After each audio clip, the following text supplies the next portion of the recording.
I'm just one person. Determined. To bring us back to zero. I'm just one person. Determined to bring us back to zero.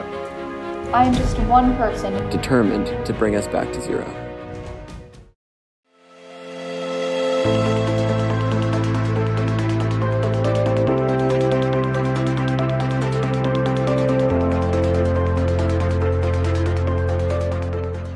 My name is Jillian. I am a correspondent for ZeroNow. I'm here with Dave Fraser, and he is the CEO of Omnilert. Can you just tell us a little bit about what you do and what your company does? Sure. Well, I'm the CEO of Omnilert, so I'm responsible for the company overall. What Omnilert does is we're one of the companies that created essentially an industry called the emergency mass notification systems market. So we got started in that business about 15 or so years ago, and it was the industry is all about trying to protect people, typically citizens, employees, or very near and dear to our hearts, students in the education market, by letting them know, hopefully in advance, of emergencies that are happening that affect them. And so our whole business is trying to keep people safe by preventing them from getting into a harmful situation. So that's Omnilert. Absolutely. Why did you decide to join and support ZeroNow? So we actually started thinking about ZeroNow, or rather an industry alliance, several years ago, and it's really thrilling to see that come to fruition in the form of ZeroNow. What we'd observed, though, was that more and more organizations, whether they be businesses or governments or educational establishments, were starting to invest in technology to help safeguard their constituents, their students, or their citizens, what have you. But at the same time, we felt that two things were happening. First of all, the amount of investment that these institutions were placing on safety seemed to us to be less than perhaps was appropriate, given the amount of escalation in different forms of emergencies that were affecting people more and more. So we were concerned about kind of the level of awareness on on what could be done to safeguard people. The second thing is that there's been tremendous advances in the different technologies that can be applied to safeguard people. And so we felt by having an industry body that brought together different types of constituents that would focus on advocating and educating what could be best practices would be a great way to go about the ultimate end goal here, which is to keep people safe. So that was when we started to put together the plan for ZeroNow. It was through the realization that there were other companies, other players out there that had a similar motivation, and that's over the last couple of years, it's really gathered a lot of additional momentum, and it's resulted in ZeroNow. Absolutely, I love that. So let's talk about Omnilert more. How does Omnilert give emergency responses faster than any other safety companies? There we go.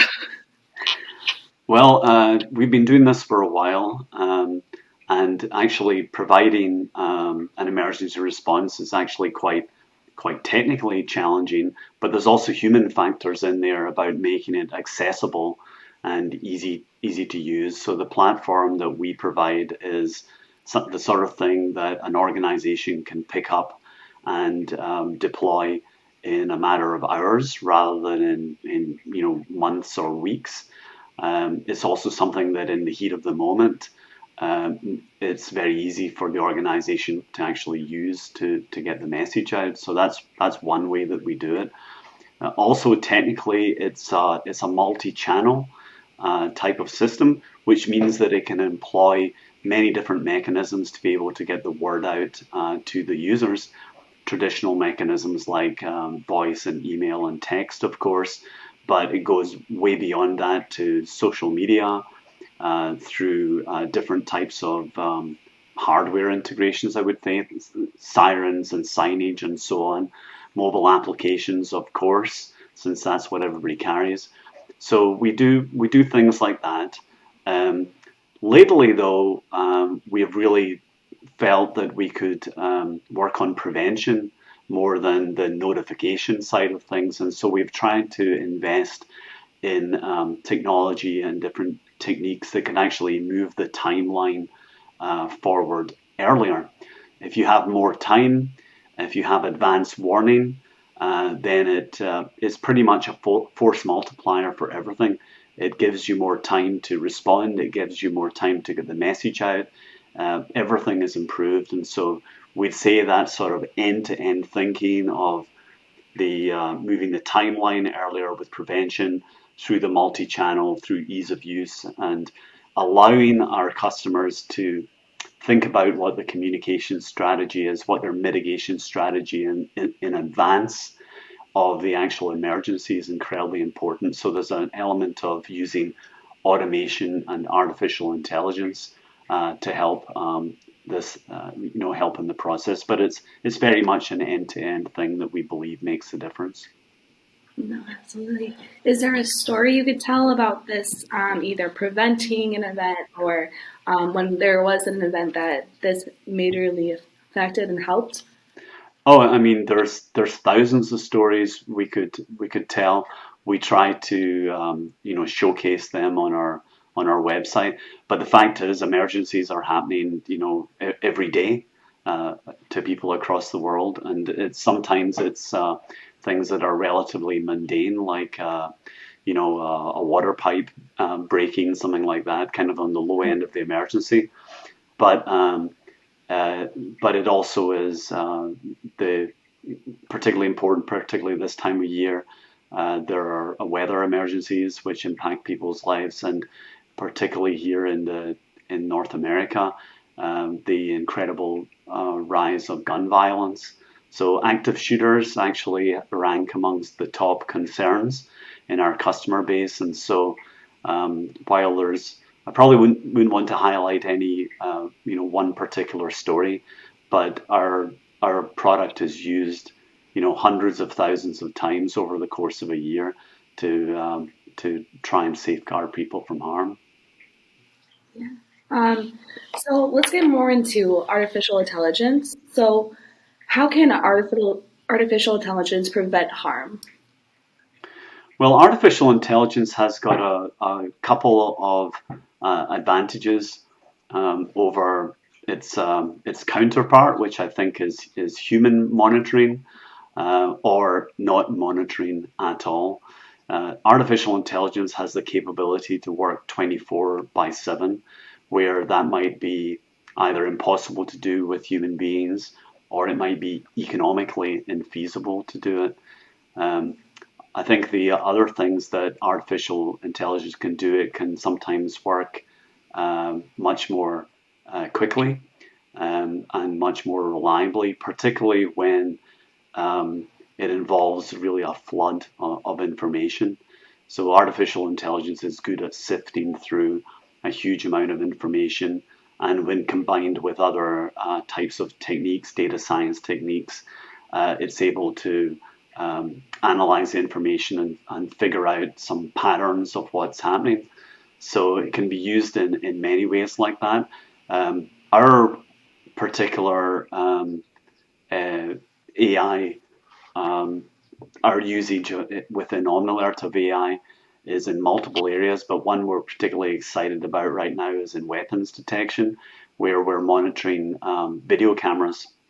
And sometimes you can monitor thousands of cameras. Some institutions, some schools have hundreds or even thousands of cameras, and those are typically not monitored because it's impossible for human beings to sit there 24/7 watching so many cameras. So they tend to be used after the fact. They'll go to the video management system, to the security system, and try and infer what happened after it's already taken place. AI gives us the option to do that in real time, and it's part of this preventative type of technique that I was talking about earlier on. Absolutely. So this new gun detection, how do you protect against bias when it comes to that? Yeah, that's a huge area, a problem space that is trying to be resolved, and not only in AI but many other parts of technology. And bias is a very difficult thing to remove because of the way that neural networks, the AI themselves, actually are trained. So particularly when it looks at when you're looking at elements of the human body, particularly facial recognition, it ends up being something that's almost unavoidable without a huge amount of effort to build some bias in there. So it's very much a real issue in AI, and it's very much something that's getting a lot of attention and is trying. The industry, I know, is trying to come up with an acceptable balance. Our particular case, our AI isn't affected by any of that. We don't look at anything to do with the human body. We are recognizing the shape of a human being, and then we spend all of our times looking at guns. So we're actually the bulk of the AI is actually trying to determine it's a weapon, and all we care about is that it is being brandished by a human being. So we're not looking at any of the characteristics of the human being, what they're wearing, what the shape of their body is, what the color of their skin is, what their height is, what their motion, their gait is. Anything like that is not a part of weapons detection for us. But that's not to say that other companies are not investing in facial recognition and other types of tracking of human beings, and it's very much a real issue that they're struggling with to try and make their algorithms fair. Absolutely. So if more schools and campuses adapted this, how would that work? What would it look like in schools and campuses? Specifically on weapons detection? Yes. Okay. Well, an amazing amount of campuses already have security camera infrastructure. So they'll have security cameras covering the entrance doors, the lobbies, the communal areas, and so on. Those cameras, as I mentioned earlier, tend to go unmonitored, and so they're used in a forensic matter after the fact. So the addition of a technology like ours, we are not the only company that provides this sort of technology, but what it does is it turns it into active monitoring. So that means that you're able to spot a firearm in advance of shots being fired or it becoming, the situation escalating. So the impact it has is it allows different things to happen when a gun is seen.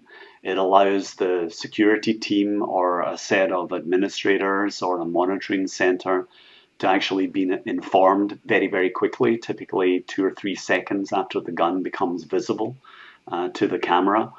The staff can be notified. So it allows somebody to see an image of the gun and the person or persons that are holding the gun, and be able to determine the correct response for the organization, which could be that they want to initiate a lockdown, or they might have it might be a security officer or a policeman that had walked in, and it just happens to be a legitimate sighting of a gun. But what it does do is it compresses the amount of time for an appropriate response to be executed and allow all sorts of mitigation to happen. And of course, it ultimately moves the timeline much earlier into something that might prevent a problem rather than allowing it to happen. Yeah.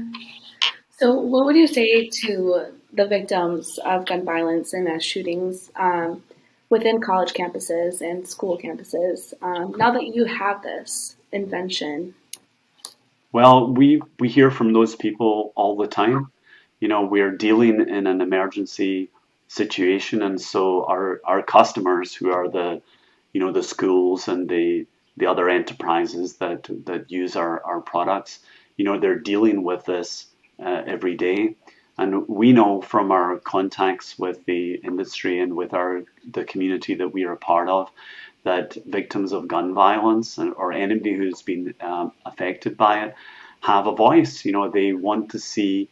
They're often speaking up, and they're often advocating for schools and institutions to take better steps, for the industry, for government to take better steps to be able to safeguard other people's children, other people's employees. And so we hope that we're a prime example of not only being a company in that space, but a company that supports an industry body that we feel can give better voice and give funding to add to their voice, to the things that they're asking. So I would hope that they would recognize that this is us, putting our money and our effort where our mouth is, and supporting, being additive to the concern that they feel, and hopefully try and move the ball forward, try and mitigate this terrible problem. Absolutely. So now that we have this, what is the next step for Omnilert in the future of campus safety? Well, regarding ZeroNow, we want to continue to support the organization in every way we can. We'd like to make sure that Omnilert's technology can be understood and utilized preferentially for anybody who becomes part of the ZeroNow organization. So as schools and other organizations support ZeroNow, we hope that Omnilert, amongst the other commercial players in the space, will continue to make it very attractive for those institutions to, utilize the technology. So we'll put effort in to do that. So we always have supported other organizations, and we'll continue to do that. But we're pretty excited about ZeroNow because we think it's got an opportunity to gain funding from the vendors and construct a win-win-win situation for everybody, so that it won't just be an organization that has a great goal, but it has a budget to actually be able to make things happen and actually make a real change to the market. Absolutely. Is there anything else you would like to say or add? As I say, ZeroNow, even before it was called ZeroNow, has been a long time in the making. We've dreamt about it for a long time. We're thrilled that one of the Omnilert founders is also on the board of ZeroNow, and so we're thrilled about the organization getting to this point, and we just want to completely underscore that it's early days for ZeroNow, and we want to see it grow and evolve into an organization that represents everybody, that is trying to improve the situation and can make a real difference to the safety of everybody in education. We are many of the Omnilert people have kids in college. I've got 2 girls in university right now, and it's not only something that's professionally important to us, it's massively personally important to us too. Absolutely. As a college student, I say that this has become something in my heart too, also. Knowing that I could feel safe in my own campus and my own community is really something important. And this is all to you guys and technology like this. So I want to say thank you. Well, Thank you. I mean, I admire and appreciate people like yourself that are putting this effort in. But we're all going to have to figure out a way to make it happen, to push for policy changes, push for additional investment, and obviously to push the technology awareness and find a way to make it affordable and widespread so that it has the end result that we all want. Absolutely. Well, thank you for your time, and hopefully this will be pushed forward. My pleasure, and thank you very much.